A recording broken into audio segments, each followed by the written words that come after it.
The second week of this year's research school is dedicated to a series of plenary auditorium sessions devoted to what is often referred to as science diplomacy. But I say there are also other concepts used for a process in which research-based knowledge is brought into direct dialogue with policy making, such as the science policy interface or science advice. But everything here really has to do with creating a moment of communication.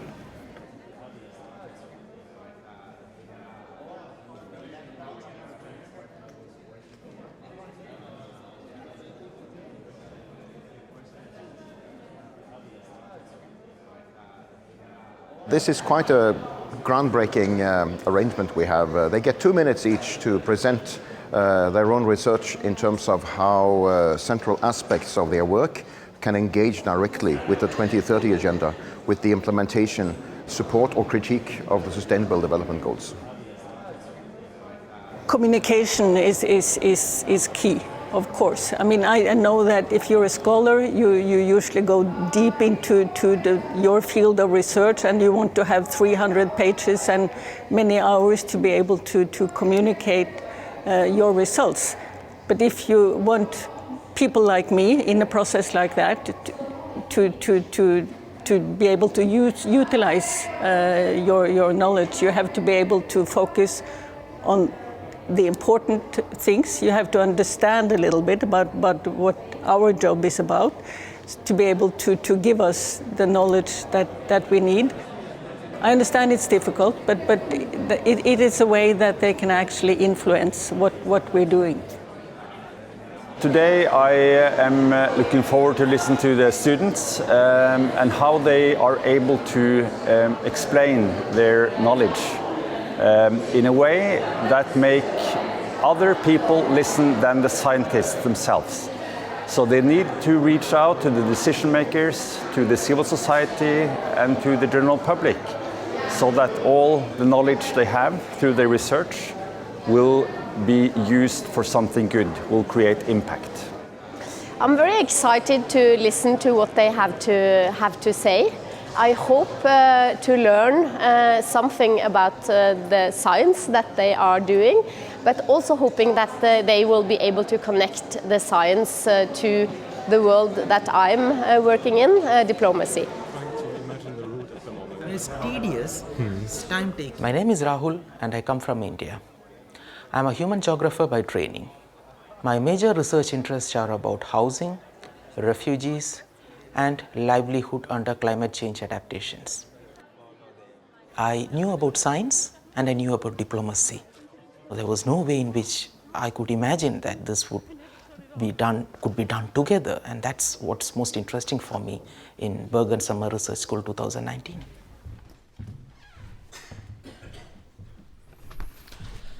The focus of my research has been to study the linkage between housing and livelihoods in northern Sri Lanka, the Indian Ocean island state which had been ravaged by violent conflict for around 3 decades. After a military solution to the battle a decade ago, a whole generation which grew up in refugee camps without traditional skill sets for rural livelihoods including fishing are returning back to newly reconstructed homes. However, adding to their woes about an unpredictably changing climate, overfishing along northern Sri Lanka's rich but poorly regulated fishing fields has decimated fish stocks. My research thus addresses how best can we use the methods of science diplomacy in arriving at lasting solutions to such dilemmas in situations of multiple calamities.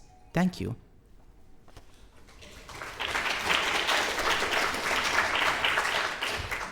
It reminds me of the extraordinary interdependence of the SDGs to one another, in the sense that you really, in order to achieve SDG 14 and target 14.7, life below water, you really do need SDG 11, which is, sustainable community, cities and communities.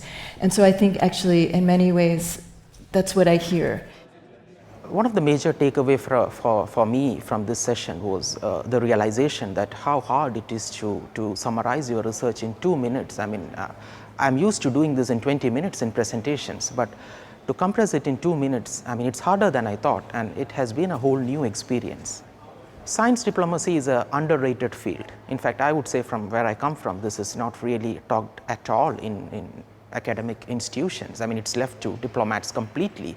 So I would say that I would be glad to introduce this to my colleagues when I go back home and probably say that here is a more effective method, that what we have been passionately doing all along.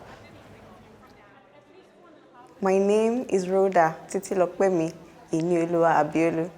I am a Nigerian studying Cultural Communication and Media at the University of KwaZulu-Natal, Durban, South Africa. My research interests are generally on issues around identity, representation, political economy of communication in the media, and other issues that affect human interactions within the society.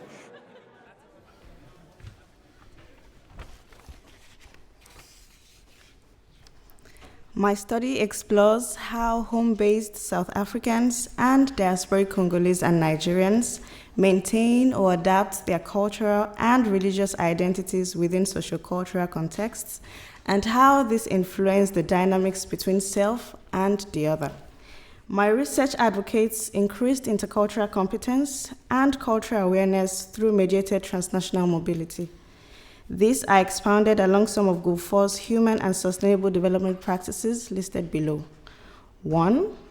Through active participation in cultural life reflected in religious practices, like the representation, use, and consumption of religious content, that is Christian music, people are exposed to the ways of life of those who are different from them. This facilitates knowledge and appreciation of otherness.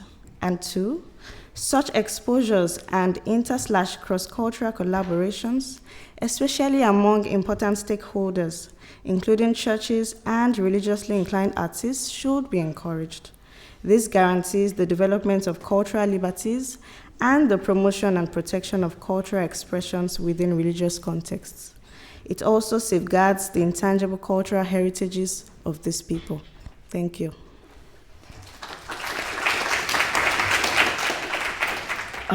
In the one sense, when I look at the SDGs, absolutely they cover an awful lot of ground, but not all of it is explicit.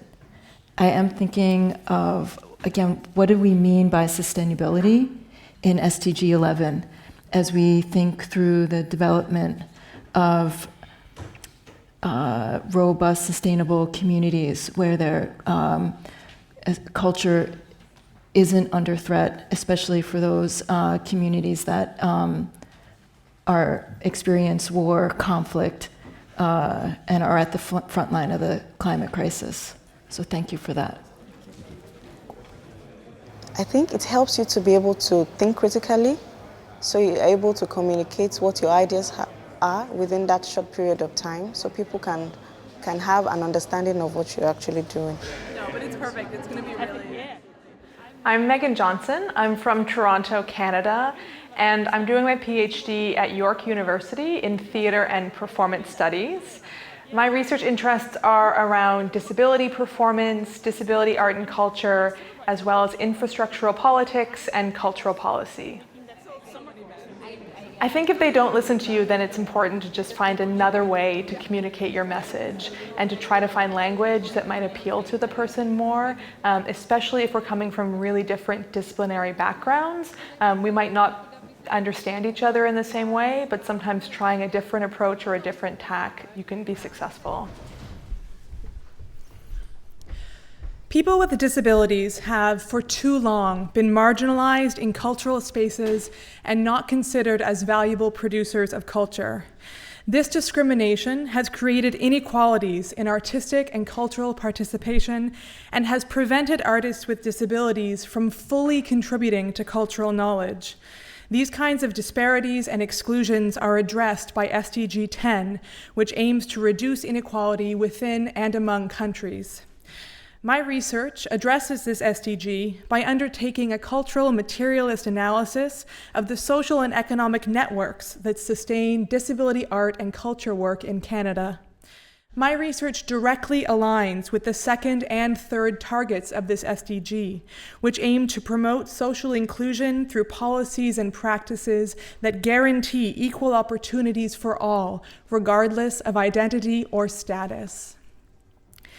Disability culture makes a vital contribution to cultural life, as it produces artistic work that respects diversity, prioritizes access and inclusion, and acknowledges interdependence as fundamental to living sustainably.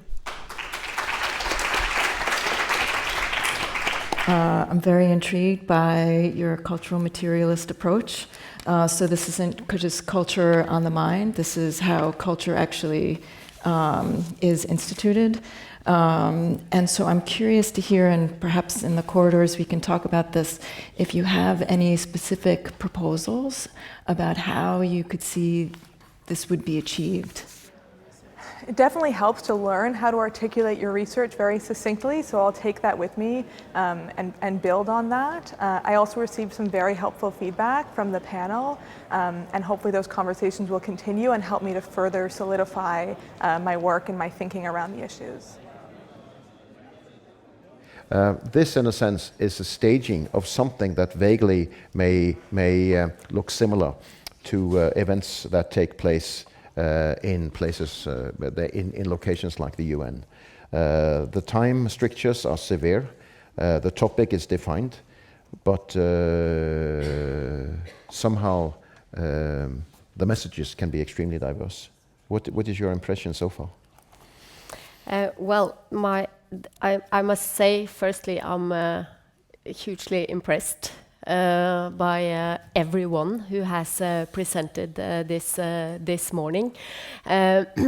You are much better at sticking to the time limit that you got than most diplomats at the United Nations in New York, where I spent 4 years. And you have also been very good at having very clear statements with very clear goals of what you want to research further, and what would be your starting points. And you are researchers. I am not, so the reflection that I would have to encourage you a bit further is to look at what does it mean for practical life, what does it mean for people, what you do, what you research, what impact would it have on the implementation of the Sustainable Development Goals? How could you help further this Agenda 2030? My name is Anthony Maina from Kenya. I'm a PhD student at the University of KwaZulu-Natal in South Africa. At home, I work at the Dedan Kimathi University of Technology in the IT department. As researchers, we ought not to give up in what we really believe is for the good of our society. And I think we just need to keep knocking those doors and seeking a way to engage and eventually being able to help the policymakers and leaders in our society to appreciate the value of the work that we do. With a focus on Kenya, my research investigates privacy, data security, governance, and other issues that arise from the introduction of emerging technologies, specifically Internet of Things and big data technologies in healthcare. Identification of these critical issues can inform how countries can remodel their e-health strategies and bridge the current gaps. Harnessing the potential of ICTs will be vital to improving the access to cost-effective and quality healthcare services, as well as aspirations of universal healthcare coverage. This in turn contributes towards SDG 3 on good health and well-being and SDG 1 on no poverty. Asante Nsana, thank you.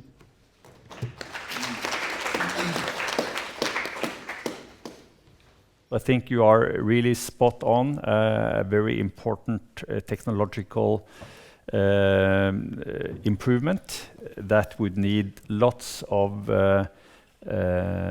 solid science to develop further.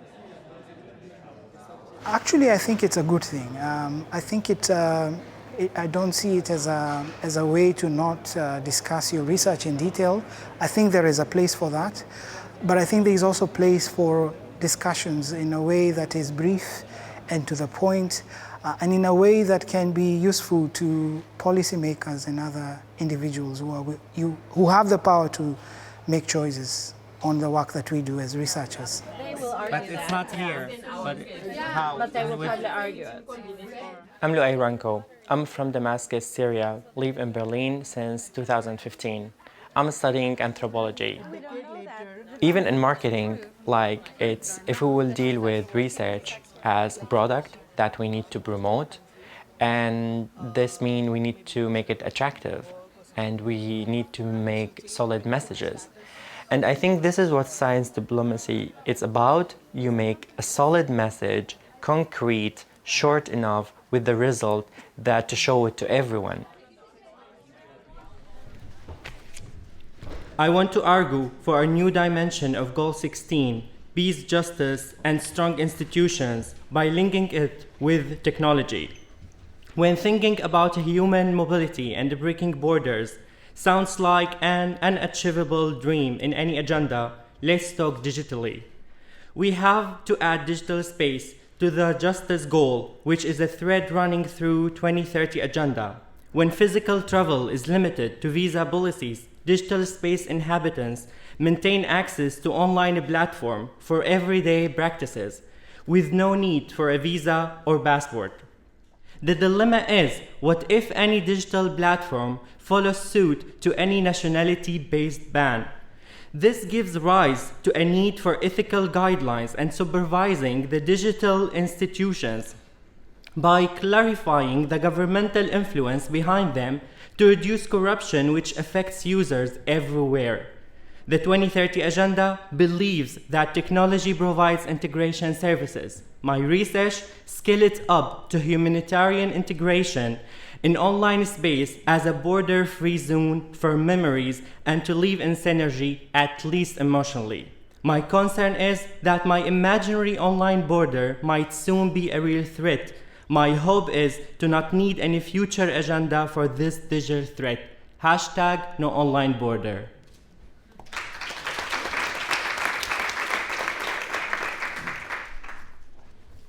The link between political science and technology is very important to explore more, and I think that's an important dimension to the interdisciplinary research we need more of to have any chance of reaching the SDGs. Being on the spotlight was really good. It's more clarifying my research, to be honest. Like, I know my goal, what was in my mind, the objectives, but when I really cut it and I just need to talk about the most top of the crop in my research, and that make more my research clear to me more. So that's a specific code, that's what you're saying. My name is Imali Ngusale from Kenya, and I am studying international relations at the United States International University in Africa. My area of research is on universal health coverage to include young women. I am motivated to do my career as a researcher because, first and foremost, there are very few women who do research, not just in Kenya, but in Africa. Again, there are very few women who go all the way towards a postdoctoral level, and that is something that I envisage. But predominantly, I want to do research so that I can influence policy at regional level, at continental level, and be part of governance. My research focuses on including women's voices in the implementation and financing of the universal health coverage to reduce maternal mortality. This will hopefully promote human dignity and have a ripple effect in the 16 Sustainable Development Goals, as well as reassure partnership that will hopefully finish the agenda. We are all aware that mortalities do not respect countries, age, gender, or even ethnicity. It is therefore crucial for our leaders to make good their promise and avoid restrictive reproductive laws that are either pro-life or pro-choice, because the big picture is pro-health. That was a very impressive political statement, and it was, in my opinion, more a political statement than an explanation of research. But what I feel your message is that leaders must act according to the knowledge we have. It was fantastic. I really enjoyed. I think it was once in a lifetime opportunity for me to tell the world and other colleagues about my study and what I'm really passionate about. I think if diplomats can hear the beauty of my study in 2 minutes, then they will be interested in the whole of it. Sometimes the problem is not really lack of knowledge. You as scientists should be aware of the fact that, well, maybe there is enough knowledge now in my area, but still it's some things needs to change to create better results. And what to do then? That's about implementation, and it's about good communication. I am Folakemi Olabisi Ajaguno. I'm from Nigeria. I work at the University of Ibadan in Nigeria, where I teach in the Faculty of Law. My research interests include reproductive health law and rights. Because my research is directly related to lawmakers, and I'm very interested in them being able to use my research findings to develop a model law for regulating ART, assisted reproductive technology, in Nigeria. My research focuses on the legal framework to regulate assisted reproduction in Nigeria. In achieving this, it adopts a comparative inquiry into the guidelines for regulating assisted reproduction in other jurisdictions, whilst taking into account cultural and local content. Through this research and subsequent advocacy for enactment of the guidelines, maternal mortality arising from abusive practices of unqualified personnel will be curbed, thus ensuring improved reproductive health outcome for Nigerian women and promoting SDG 3, Target 3.1 and 3.7. Thank you. What I particularly like here is that you set up a research agenda that addresses the guidelines. You study the guidelines, because we sometimes think that guidelines are there, but actually guidelines are also the product of a process, and studying the process of creating the guidelines and the ways that guidelines are used to regulate and inform practice is such an important task. So thank you very much. I've been able to learn how to deliver your statement to an important panel in short time. I think it's a good idea. It prepares us for what we should expect out there. My name is George Iyamwa Efrifa from Ghana, University of Ghana, Department of Earth Science. There is a saying that water is life, but I would say good quality and large quantity of water gives a better life. Water management are faced with challenge of attaining sustainable management of water in places where quality of water is threatened. Nitrate contamination of water has now become a global issue. High nitrate concentration in drinking water may lead to blue baby syndrome, gastric cancer, thyroid disorder, diabetes, and many others. My research seeks to contribute to sustainable management of water resources in the Densu Basin in Ghana by investigating the source of nitrate in water systems and its health risk, and also set a threshold concentration of nitrate for the basin. You work, in your example, with a larger basin of water in Ghana, but we know for sure that there is both mobility and instability, as we have talked about in other contexts. Water has in it kind of a fluidity and a mobility that transports both the ills and the benefits. And I think what you have pointed out for us, it's the sheer dynamics of SDG 6, which then links to SDG 3, SDG 2. You can really draw up the whole range of SDGs. I think it will be very, very, very useful because we realize that there is a vast difference between scientists and policymakers. Maybe if SDG, the goals can be 18, whereby we add one that is encouraging scientists to also take up political positions. I have been listening to 78 presentations now. They have all been impressively clear and concise, and they have all had a lot of substance. They have been extremely good in keeping to the very short time that they got, at the same time as they have been aligning very well to the Sustainable Development Goals. This has exceeded every expectation. Although the expectations were high, we knew that we had top young scholars from any conceivable discipline and from 34 different countries. But they have worked together.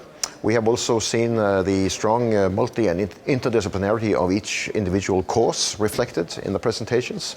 And they have spoken directly both to a broad set of global challenges and to the specific intricacies of the 2030 agenda. In many ways, these talented young scholars have managed to unpack the complexity of 17 Sustainable Development Goals and 169 targets for us. Connections have been created among PhD students and more experienced scholars from all of these countries that have been represented at the summer school. Also, we have seen remarkable relationships building as we have gone through one session after the other. We have also seen that the influence of having the Ministry of Foreign Affairs of Norway represented by 3 prominent diplomats makes for an extraordinary new scene of generating relationships. We have basically created a global community of scholars that are also engaged with diplomacy.